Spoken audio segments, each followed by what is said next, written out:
Hello! Good morning everyone! Katulad ng sinabi ko nung previous vlog ko, papakita ko sa inyo ang Hinagdanan Cave and Bath Resort.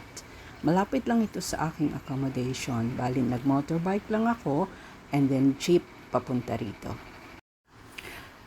Yan ang loob ng Hinagdanan Cave. Maraming stalactites at stalagmites because it's a cave. At itong tubig na ito ay napakalamig pero sobrang lalim, sabi ng caretaker. Kaya hindi ko na ninais pa na lumangoy. At sabi niya pa, meron daw itong parang butas sa ilalim where the excess water flows. So pag napailalim ang iyong langoy, may posibilidad na marating mo yon at mahigop ka. So, hindi na alam kung saan ka pupulutin pag nangyari yon. So, scared naman ako. Hindi na ako lumangoy. Nag-picture-picture lang sa loob. Napakahirap nga palang huminga rito, lalo na pag marami ng tao. Kasi, very thin ang air. Kasi nga, nasa ilalim ka ng lupa o nasa cave ka. Kaya, walang ibang magawa kundi picture-picture lang.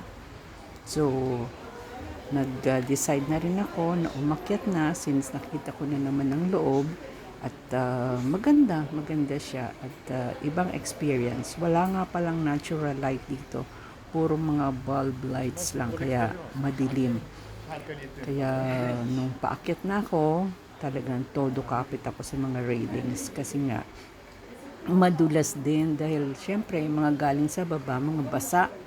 At yung mga steps dito ay uneven pa. So talagang struggle pag umaakyat. Kaya ingat din sa pag-akyat kung pumunta kayo rito. Pero if you want, you can bring your swimming attire para kung nagustuhan ninyong lumangoy, makalangoy din kayo. Provided naman yung mga life jackets sa baba. Free na yon pag enter mo dito. So yan. Pagdating dito sa taas, marami pa ring mga nakapila kasi kinokontrol nga nila yung pagpasok ng tao dahil pag dumami ang tao sa baba, talagang mahirap nang huminga. Kaya pag may umakyat, mag-aalaw na naman sila ng mga bababa. Ganun lang ang sistema rito. So, andito na ako ngayon sa taas at syempre, ano pa nga bang gagawin kundi picture-picture. Yan. So, until my next vlog, pupunta naman ako doon sa Chocolate Hills.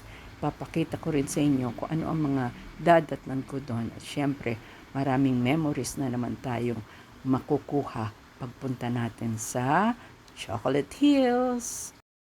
Bye!